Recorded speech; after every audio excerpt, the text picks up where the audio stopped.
चौथे पातशाह गुरु अमरदास गुरु रामदास उन्हां दी नदर दे पैण सार जल साज वांग थर्रा उठिया, धरती दे सीने ठंड पई।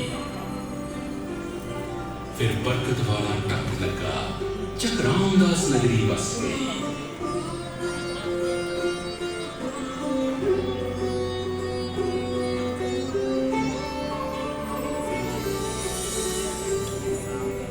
फिर गुरु पिता दी नगरी नूं गुरु अर्जन इउं सत्कारिया सी, जिउं सुखना उगमे नैना चों जल विच हरिमंदर उसारिया सी। धरती बैकुंठ उतारिया सी, ते मियां मीर फकीर कोलों संगे बुनियाद रखाया सी। बाबा बुढ़ा जी ने सीस उत्ते मैं सारियां पक्खियां चलियां सन, जिन्हां दी नजर सानी अंदर हरिमंदर साहब उसारिया सी।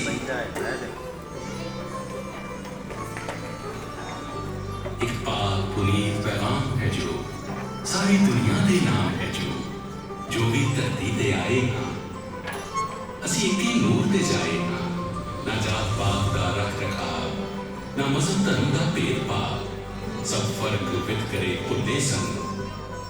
चौकुंटां वल चौवरना लई चारे दरवाजे खुले सन। फिर वो दिन चढ़िया जिसका दृश्य मैं उच्ची हो तकिया सी। बाबा बुढ़ा जी दे सीस उत्ते जो नूर जहान दा टिकिया सी। गुरु अर्जन पंचम पातशाह उस उपर चवक चुलाउंदे सन। उन्हां दे पिछे पिछे ही श्री आदि ग्रंथ दे लिखनहार भाई गुरदास जी आउंदे सन। जब आदि ग्रंथ का प्रथम दिवस हरमंदर विच प्रकाश होया, कुछ होर हुई धरती सावी, कुछ नीला होर आकाश होया। जब रात पई तां इउं लग्या तारे चुकाए देखण लई, इस दर ते मत्था टेकण लई।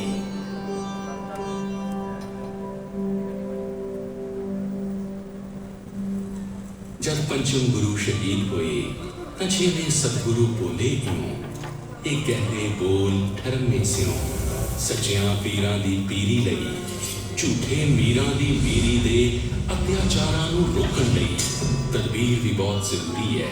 रसलीन रबाब दी राखी लई सुरमई सारंदे दी खातिर शमशीर भी बहुत जरूरी है।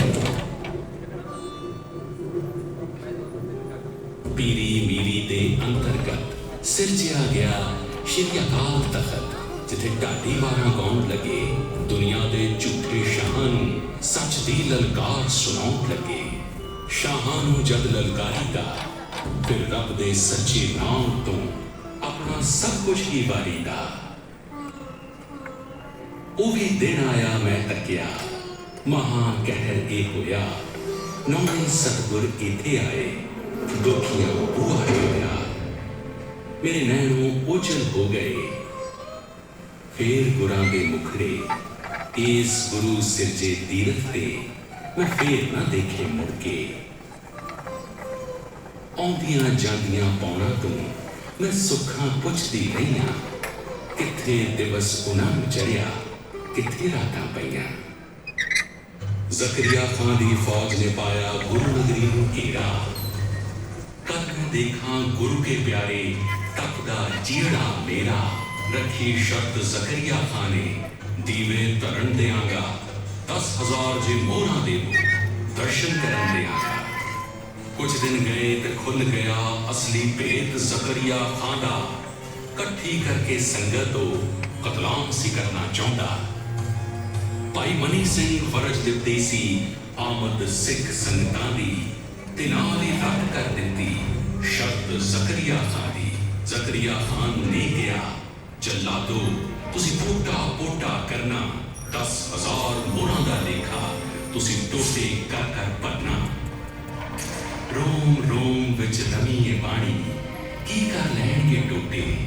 भाई मनी सिंह ने दसिया किवें अजर नूं जरना। अज भी याद करां तां सीने उठ पैंदे ने भांबड़, की कुछ कीता इस मुकद्दस स्थान दे मस्से रंगण। पर फिर एक दिन दो मर जिउड़े मेरे बिल्कुल कोलों लंघे, चौधरियां दे भेस च मैपर गुरु के प्यार विच रंगे। सुखा सिंह महताब सिंह कुछ ठीकर बोरी पा के मामला तारन आए हैं। कहते कोल मस्से ने जाके मस्से रंगड़ दा सिर ला के बोरी दे विच पाया।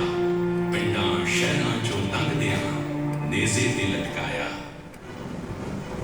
फिर चढ़ अबदाली आ गया। हिंदुस्तान लताड़दा दौलत ते अजमत लुटदा घुग वसदे नगर उजाड़दा। हरिमंदर हिरदा पंथ दा उस किन्नी वार सी तोड़िया। फिर पुनर उसारिया पंथ ने मुड़ सिलसिल करके जोड़िया। मैनू याद है बाबा दीप सिंह इत्थे ही आके रुके सी। इत्थे ही सीस सी अर्पिया। इत्थे ही आके झुके सी कि तोप दे गोले करनगे तू रहन दे हुण अबदालिया। ये तां नूर है सच्चे शब्द दा। ये तां दिल चढ़दे दी लाली आ। फिर अजब नज़ारा वेखिया मैं जामे शहादत पीण दा। ओ मौत नूं लाड़ी कहण दा। ओ मर के जुगो जुग जीण दा। सिर सेरा बन गुरबख्श सिंह 30 नाल बराती तोड़ लए। हरिमंदर दी रखिया लई ओ 30,000 संग पिट गए। क्या रंग शहीदी जान दा, क्या प्यार गुरां दे धाम दा। जंगल सन ਸਿੰਘਾਂ ਦੇ किले ते घोड़ियां दी पिट कर जिवें। उन्हां लुट के जांदे लुट लए अबदाली ते नादर किवें। ਧੀਆਂ ਨੂੰ कर कर भेजिया जरवाणे खुद हैरान सन। उस वक्त सिंह पंजाब दी जिंद जान आन ते शान सन। इत्थे ही मिसलां आन के सरबत खालसा बनदियां ते करके सांझे गुरमते जूझण दे मारक तुरदियां। जरवाणे हमलावर बड़े सी सिर्फ ढारस खालसा। मिसलां दे रूप च तरतदा सी वाली वारस खालसा। उदों जूझिया इदां खालसा इउं शक्तिशाली होए सिंह। इस धरती दा पुत बन गया महाराजा रणजीत सिंह। मेरे मत्थे दा ए ताज की किनके ने गुरु दर धूड़ दे।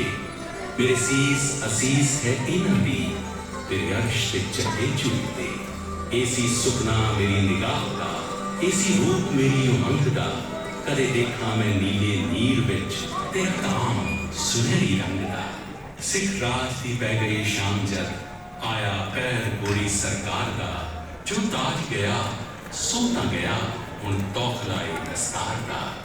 पर हुण नवीं हवा इक रुकी नगर नगर ते शहर शहर गुरधामां विच सच्ची सिੱਖੀ दे मौलण दी नवीं लहर। श्री रकाबगंज दी वलगण गोरे ने जो ढा दित्ती सी। सिख संगत दिल्ली वल तुर पई गोरे कंध बना दित्ती सी। रहे अटल सच्ची बादशाही। ये जो संगतां रौनकां बरकतां ने अंतर इन्हां दे शब्द दा नूर लिशके। खंडा खड़ग शमशीर बेदाग चमकन इन्हां विच रबाब दा तार थिरके।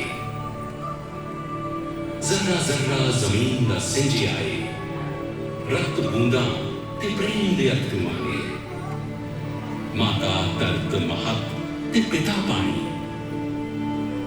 जड़ा मेरियां प्यार संग परसियां ने। पत्ते हिलदे गुरां दा नाम जपदे। शाखां इस दुआ विच उठदियां ने। प्रैण झुकदे तेरे निशान जुग जुग। आस नाल नजरां ते तकदियां ने। पौना इन्हां कोई दिशा पुछदियां ने।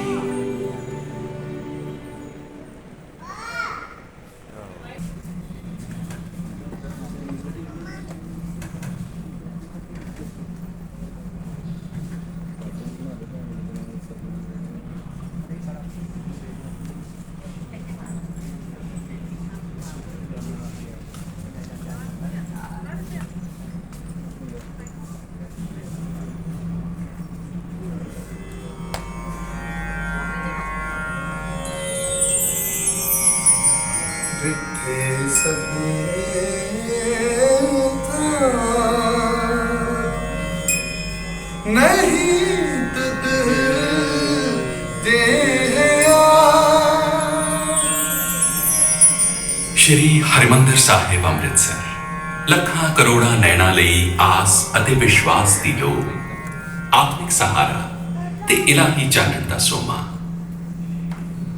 ਕਾਇਨਾਤ ਵਾਂਗ ਇੱਥੇ ਵੀ ਰਾਤ ਦਿਨ ਦੇ ਅੱਠੇ ਪਹਿਰ ਇੱਕ ਪਾਵਨ ਮਰਿਆਦਾ ਵਿੱਚ ਸੁਰਬੱਧ ਹਨ। ਹਰ ਰੋਜ਼ ਰਾਤ ਦੇ ਤੀਜੇ ਪਹਿਰ ਅੰਮ੍ਰਿਤ ਵੇਲੇ ਰੁੱਤ ਅਨੁਸਾਰ 2:15 ਜਾਂ 3 ਵਜੇ ਦਰਸ਼ਨੀ ਡਿਉੜੀ ਦੇ ਕਿਵਾੜ ਖੁੱਲਣ ਤੋਂ ਪਹਿਲਾਂ ਹੀ ਦਰਸ਼ਨ ਪਿਆਸੀਆਂ ਸੰਗਤਾਂ ਬੰਦ ਕਿਵਾੜਾਂ ਅੱਗੇ ਆ ਜੁੜਦੀਆਂ ਹਨ। ਸੁਖਮਨੀ ਸਾਹਿਬ ਦਾ ਪਾਠ ਸੰਪੰਨ ਹੁੰਦਾ ਹੈ ਤਾਂ ਦਰਸ਼ਨ ਦੀ ਜੇ ਖੋਲ ਕਿਵਾੜ ਦੀ ਬਿਲਬਲ ਧੁਨੀ ਸੰਗਤਾਂ ਦੇ ਮੁਖ ਤੋਂ ਗੂੰਜਣ ਲੱਗਦੀ ਹੈ।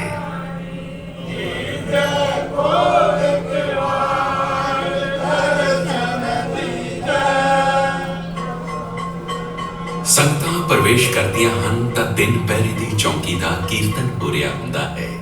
ਇਸ ਤੋਂ ਉਪਰੰਤ ਆਸਾ ਜੀ ਦੀ ਵਾਰ ਦਾ ਕੀਰਤਨ ਆਰੰਭ ਹੁੰਦਾ ਹੈ।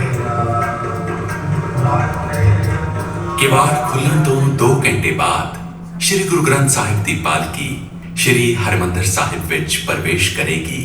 ਕੋਠਾ ਸਾਹਿਬ ਵਿੱਚ ਪਾਵਨ ਭੀੜ ਦੀ ਤਿਆਰੀ ਹੋ ਰਹੀ ਹੈ। ਸੰਗਤਾਂ ਦੇ ਹਿਰਦੇ ਮਹਾਰਾਜ ਦੀ ਸਵਾਰੀ ਦੇ ਦੀਦਾਰ ਕਰਨ ਲਈ ਬਹਿਬਲ ਹਨ। ਨੈਣ ਮਹਿੰਜੇ ਤਰਸਦੇ ਕਦ ਪਸੀ ਦੀਦਾਰ ਵਾਲਾ ਮਾਹੌਲ ਹੈ ਤੇ ਫਿਰ ਉਹ ਵਡਭਾਗਾ ਪਾ ਲਾਉਂਦਾ ਹੈ। ਨਗਾਰੇ ਦੀ ਝੋਟ ਵੱਜਦੀ ਹੈ। ਗ੍ਰੰਥੀ ਸਾਹਿਬ ਮੱਥਾ ਟੇਕ ਕੇ ਕੋਠਾ ਸਾਹਿਬ ਵਿੱਚ ਪ੍ਰਵੇਸ਼ ਕਰਦੇ ਹਨ। ਅਰਦਾਸ ਕਰਨ ਤੋਂ ਬਾਅਦ ਪਾਵਨ ਭੀੜ ਉਹਨਾਂ ਦੇ ਸਿਰ ਉੱਤੇ ਟਿਕਾਈ ਜਾਂਦੀ ਹੈ।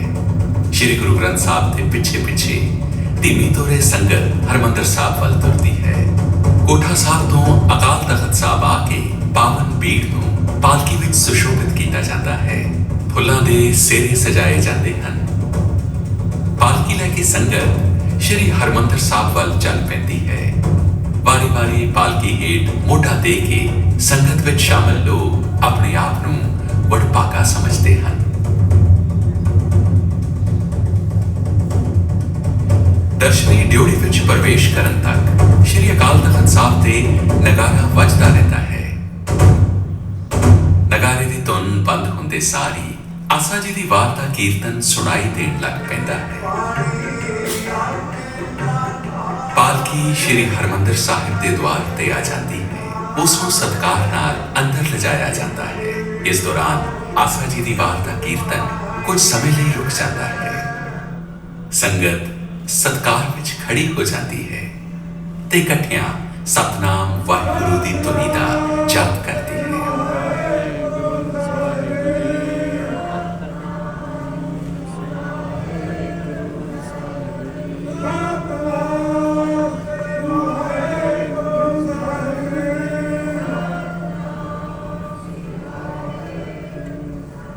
ਇਸ ਦੌਰਾਨ ਸ਼੍ਰੀ ਗੁਰੂ ਗ੍ਰੰਥ ਸਾਹਿਬ ਦੀ ਭੀੜ ਨੂੰ ਸਤਿਕਾਰ ਸਹਿਤ ਮੰਜੀ ਸਾਹਿਬ ਤੇ ਸੁਸ਼ੋਭਿਤ ਕਰ ਦਿੱਤਾ ਜਾਂਦਾ ਹੈ।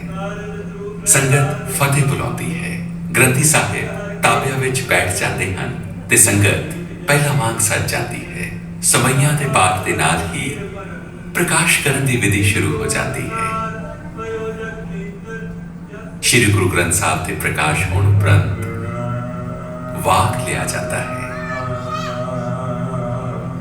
ਵਾਕ ਨੂੰ ਗੁਰੂ ਦੇ ਫਰਮਾਨ ਜਾਂ ਹੁਕਮਨਾਮੇ ਦੇ ਤੌਰ ਤੇ ਗ੍ਰਹਿਣ ਕੀਤਾ ਜਾਂਦਾ ਹੈ। ਹੁਕਮਨਾਮੇ ਤੋਂ ਉਪਰੰਤ ਅਰਦਾਸ ਕੀਤੀ ਜਾਂਦੀ ਹੈ ਤੇ ਜਿੱਥੇ ਵੀ ਕਿਤੇ ਕੋਈ ਅਰਦਾਸ ਦੀ ਆਵਾਜ਼ ਸੁਣਦਾ ਹੈ, ਹੱਥ ਜੋੜ ਕੇ ਸ਼ਰਧਾ ਸਹਿਤ ਖੜਾ ਹੋ ਜਾਂਦਾ ਹੈ। ਅਰਦਾਸ ਤੋਂ ਬਾਅਦ ਕੜਾ ਪ੍ਰਸ਼ਾਦ ਦੀ ਦੇਗ ਵਰਤਾਈ ਜਾਂਦੀ ਹੈ ਤੇ ਆਸਾ ਜੀ ਦੀ ਵਾਰ ਦੇ ਕੀਰਤਨ ਦਾ ਪੁਨਰ ਆਰੰਭ ਹੁੰਦਾ ਹੈ। ਉਸ ਦੀ ਸਮਾਪਤੀ ਉਪਰੰਤ ਅਰਦਾਸ ਹੁੰਦੀ ਹੈ ਤੇ ਅੰਮ੍ਰਿਤ ਵੇਲੇ ਦਾ ਮੁੱਖ ਵਾਕ ਫੇਰ ਪੜਿਆ ਜਾਂਦਾ ਹੈ।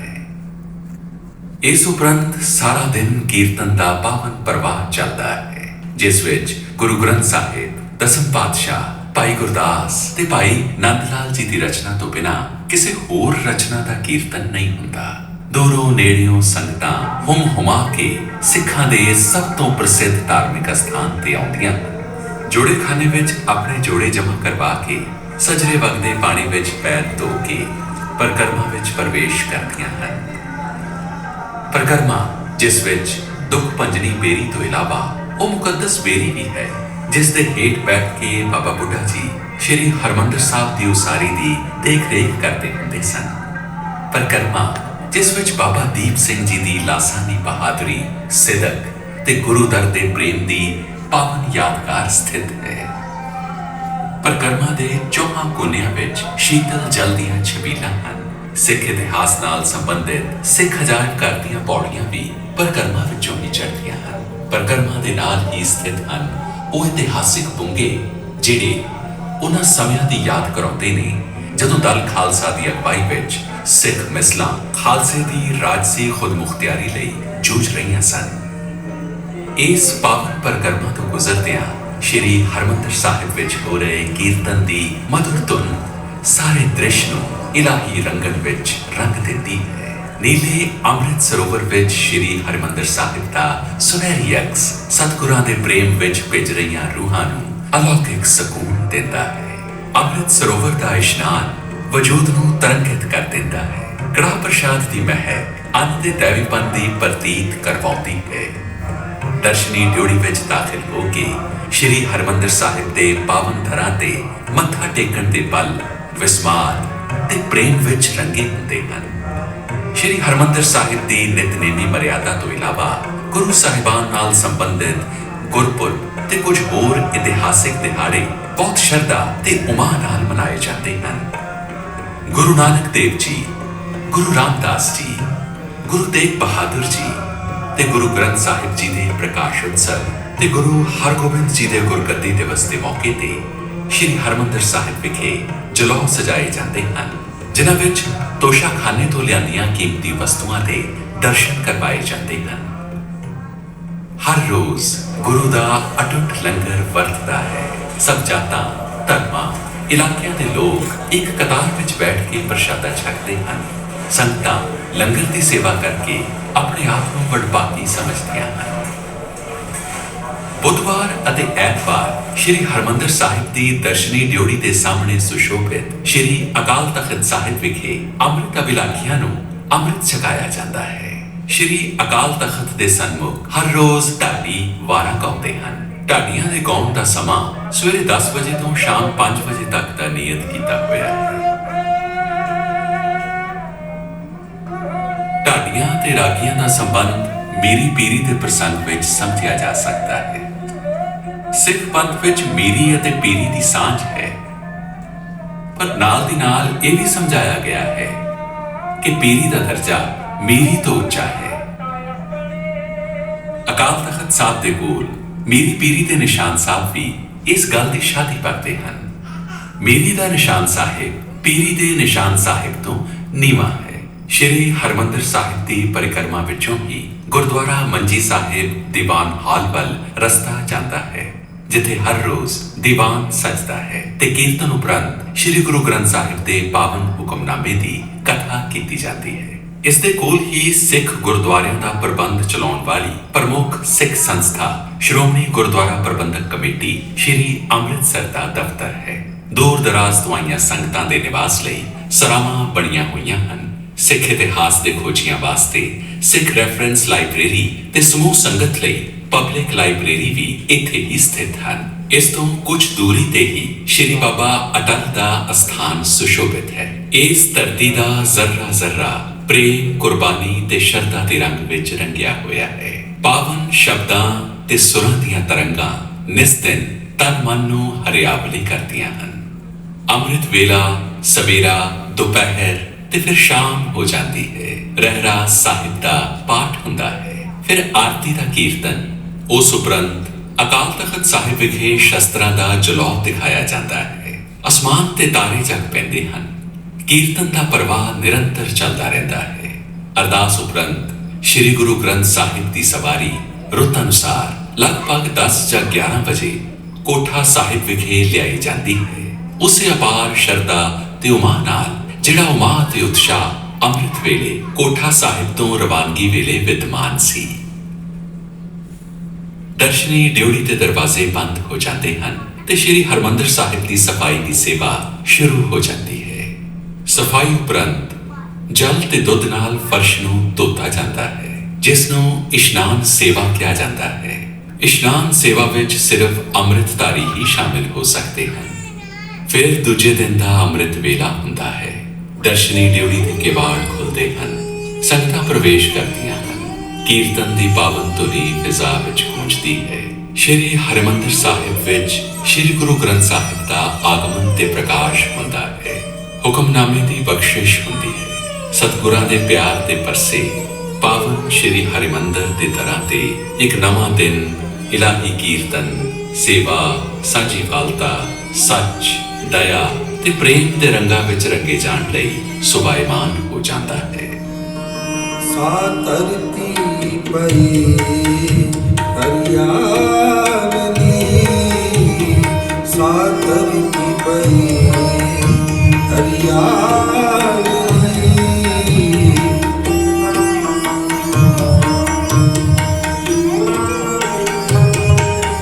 सा धरती पई हरियाली,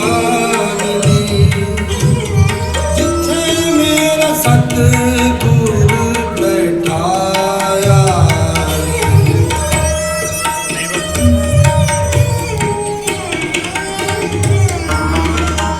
जिथे मेरा सतगुर बैठाया। ਕਰਤਾ ਪੁਰਖ ਦੀ ਸਿਰਫ ਸਿਰਜਣਾ ਨਹੀਂ, ਸਗੋਂ ਇਹ ਉਹ ਆਪ ਹੀ ਹੈ ਜੋ ਅਨੇਕ ਹੋ ਕੇ ਸ੍ਰਿਸ਼ਟੀ ਦੇ ਰੂਪ ਵਿੱਚ ਪਸਰਿਆ ਹੋਇਆ ਹੈ। ਸ੍ਰਿਸ਼ਟੀ ਦਾ ਸਿਰਜਣਹਾਰ ਇਸ ਸ੍ਰਿਸ਼ਟੀ ਵਿੱਚ ਵੀ ਵਸਦਾ ਹੈ ਤੇ ਇਸ ਤੋਂ ਬਾਅਦ ਵੀ ਮੂਲ ਮੰਤਰ ਵਿੱਚ ਉਸ ਦਾ ਸਰੂਪ ਇਸ ਤਰ੍ਹਾਂ ਬਿਆਨ ਕੀਤਾ ਗਿਆ ਹੈ। ਇੱਕ ਓਂਕਾਰ ਸਤਿਨਾਮ ਕਰਤਾ ਪੁਰਖ ਨਿਰਭਉ ਨਿਰਵੈਰ ਅਕਾਲ ਮੂਰਤ ਅਜੂਨੀ ਸੈਭੰ ਗੁਰ ਪ੍ਰਸਾਦ। ਉਹ ਇੱਕ ਹੈ, ਉਸ ਦਾ ਨਾਮ ਸੱਚ ਹੈ, ਉਹ ਨਿਰਭਉ ਤੇ ਨਿਰਵੈਰ ਹੈ, ਉਹਦਾ ਸਰੂਪ ਕਾਲ ਤੋਂ ਪਾਰ ਹੈ, ਉਸਦੀ ਆਪਣੀ ਸਿਰਜਣਾ ਆਪੇ ਵਿੱਚੋਂ ਹੀ ਹੋਈ ਤੇ ਉਸ ਦਾ ਅਨੁਭਵ ਗੁਰੂ ਦੀ ਕਿਰਪਾ ਦੁਆਰਾ ਹੀ ਹੋ ਸਕਦਾ ਹੈ।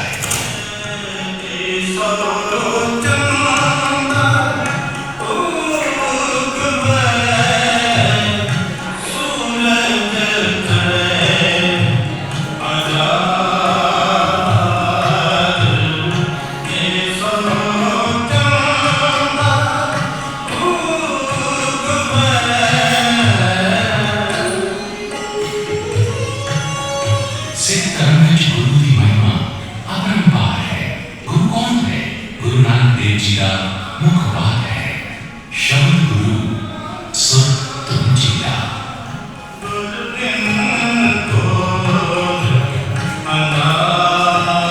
ਸ਼ਬਦ ਹੀ ਗੁਰੂ ਹੈ, ਉਸਦੀ ਧੁਨ ਸੁਰ ਵਿੱਚ ਗ੍ਰਹਿਣ ਕਰਨ ਵਾਲਾ ਵੀ ਉਸਦਾ ਸ਼ੀਸ਼ ਮੰਦਰ ਦਾ ਅਧਿਕਾਰੀ ਹੈ।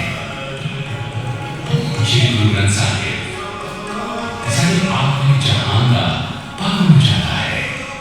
ਅਸੀਂ ਇਸ ਨੂੰ ਵੀ ਜਾਣ ਲੈਂਦੇ ਹਾਂ। ਸਾਡੇ ਜੀਵਨ ਵਿੱਚ ਇਸ ਦਾ ਸਥਾਨ ਉੱਚਾ ਹੈ। ਇਹ ਸਾਡਾ ਸਦੀਵੀ ਅਵਿਨਾਸ਼ੀ ਸਤਿਗੁਰੂ ਹੈ। ਇਸ ਦੇ ਬਾਅਦ ਸਾਡੇ ਲਈ ਇਲਾਹੀ ਪੈਮਾਨ ਹਨ। ਗੁਰੂ ਗ੍ਰੰਥ ਜੀ ਦਾ ਸਭ ਤੋਂ ਵੱਡਾ ਸੰਦੇਸ਼ ਇਸ ਕਾਇਨਾਤ, ਕੁਦਰਤ ਤੇ ਮਾਨਵਤਾ ਦੀ ਏਕਤਾ, ਪਾਵਨਤਾ ਤੇ ਇਸ ਦਾ ਦੈਵੀਪਨ ਹੈ। ਇਸ ਆਪ ਜੁਗਾਦੀ ਰਿਸ਼ਤੇ ਸਦਕਾ ਜਦੋਂ ਅਸੀਂ ਨਾਨਕ ਨਾਮ ਚੜ੍ਹਦੀ ਕਲਾ ਤੇਰੇ ਬਾਣੀ ਸਰਬੱਤ ਦਾ ਪਤਾ ਆਖਦੇ ਹਾਂ ਤਾਂ ਇਸ ਸਰਬੱਤ ਵਿੱਚ ਸਿਰਫ ਸਾਰੀ ਮਾਨਵਤਾ ਹੀ ਨਹੀਂ, ਸਾਰੀ ਕੁਦਰਤ ਤੇ ਕਾਇਨਾਤ ਵੀ ਸ਼ਾਮਿਲ ਹੁੰਦੀ ਹੈ। ਸਿੱਖ ਧਰਮ ਸਾਂਝੀਵਾਲਤਾ ਤੇ ਸ਼ਮੂਲੀਅਤ ਦਾ ਧਰਮ ਹੈ।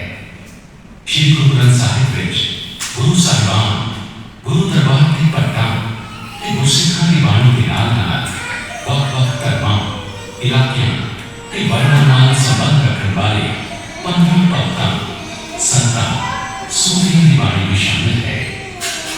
ਪਾਖਟ ਸੂਫੀ ਬਾਬਾ ਫਰੀਦ ਜੀ, ਮਹਾਰਾਸ਼ਟਰ ਦੇ ਭਗਤ ਨਾਮਦੇਵ ਜੀ, ਭਗਤ ਪਰਮਾਨੰਦ ਜੀ ਤੇ ਭਗਤ ਤ੍ਰਿਲੋਚਨ ਜੀ, ਵਾਰਾਣਸੀ ਦੇ ਭਗਤ ਕਬੀਰ ਜੀ ਤੇ ਭਗਤ ਰਵਿਦਾਸ ਜੀ, ਰਾਜਸਥਾਨ ਦੇ ਭਗਤ ਨੰਨਾ ਜੀ, ਸਿੰਧ ਦੇ ਭਗਤ ਸਦਨ ਜੀ, ਬੰਗਾਲ ਦੇ ਭਗਤ ਜੈਦੇਵ ਜੀ ਤੇ ਹੋਰ ਅਨੇਕ ਰੂਹਾਨੀ ਉਚਤਾ ਵਾਲੇ ਸੂਫੀ ਸੰਤ ਤੇ ਭਗਤ ਗੁਰੂ ਸਾਹਿਬਾਨ ਦੇ ਸੰਗ ਸੁਣਦੇ ਹਨ, ਜਿਨ੍ਹਾਂ ਦੀ ਬਾਣੀ ਦਾ ਕੀਰਤਨ ਨਿਸ ਦਿਨ ਗੁਰੂ ਘਰ ਵਿੱਚ ਰਿਮਝਿਮ ਬਰਸਦਾ ਹੈ।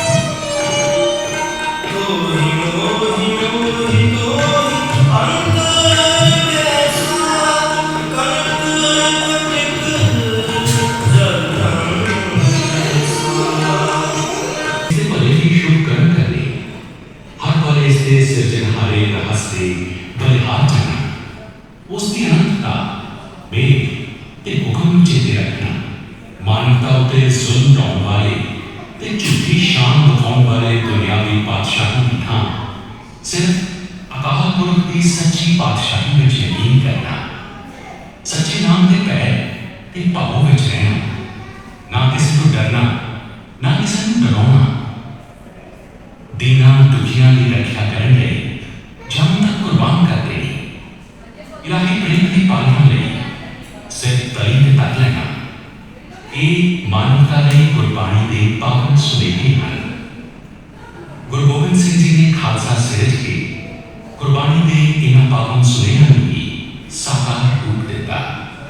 ਇਸ ਕੁਦਰਤ ਨਾਲ ਪਿਆਰ ਨੂੰ ਰੂਪਮਾਨ ਕਰਦੇ ਹਨ ਤੇ ਗੰਗਾ ਕੁਦਰਤ ਨੂੰ ਸੰਵਾਰਨ ਤੇ ਸੰਭਾਲਣ ਦਾ ਪ੍ਰਤੀਕ ਹੈ, ਕਿਰਪਾਨ ਸ਼ਕਤੀ ਦੀ ਪ੍ਰਤੀਕ ਹੈ ਤੇ ਕਲਾ ਉਸ ਸ਼ਕਤੀ ਨੂੰ ਸੱਚ ਤੇ ਇਨਸਾਫ ਦੇ ਨਿਯੰਤਰਣ ਵਿੱਚ ਰੱਖਣ ਤੇ ਕਸ਼ਹਿਰਾ ਇਨਸਾਨੀ ਫਿਤਰਤ ਨੂੰ ਸਵੈ ਸੰਜਮ ਵਿੱਚ ਰੱਖਣ ਦਾ ਪ੍ਰਤੀਕ ਹੈ। ਕਵੀ ਪ੍ਰੋਫੈਸਰ ਪੂਰਨ ਸਿੰਘ ਦੇ ਲਫ਼ਜ਼ਾਂ ਵਿੱਚ ਇਹ ਮੇਰੇ ਗੁਰੂ ਪ੍ਰੀਤਮ ਦੀਆਂ ਬਖਸ਼ੀਆਂ ਗਈਆਂ ਪ੍ਰੇਮ ਨਿਸ਼ਾਨੀਆਂ ਹਨ। ਗੁਰੂ ਗ੍ਰੰਥ ਸਾਹਿਬ ਜੀ ਦੇ ਇਲਾਹੀ ਸੰਯੋਜਕ ਗੁਰੂ ਅਰਜਨ ਦੇਵ ਜੀ ਅਨੁਸਾਰ ਹਰੀ ਦਾ ਨਾਮ ਜਪਣਾ ਤੇ ਨਿਰਮਲ ਕਰਮ ਕਰਨੇ ਹੀ ਦੁਨੀਆ ਦਾ ਸਭ ਤੋਂ ਸ੍ਰੇਸ਼ਟ ਧਰਮ ਹੈ। ਗੁਰੂ ਨਾਨਕ ਦੇਵ ਜੀ ਦਾ ਪਾਵਨ ਕਥਨ ਹੈ, ਆਖਾਏ किछ हथों दे ना पछाने से। इन्हां पावन मुख वाकां विचों ही सिख चेतियां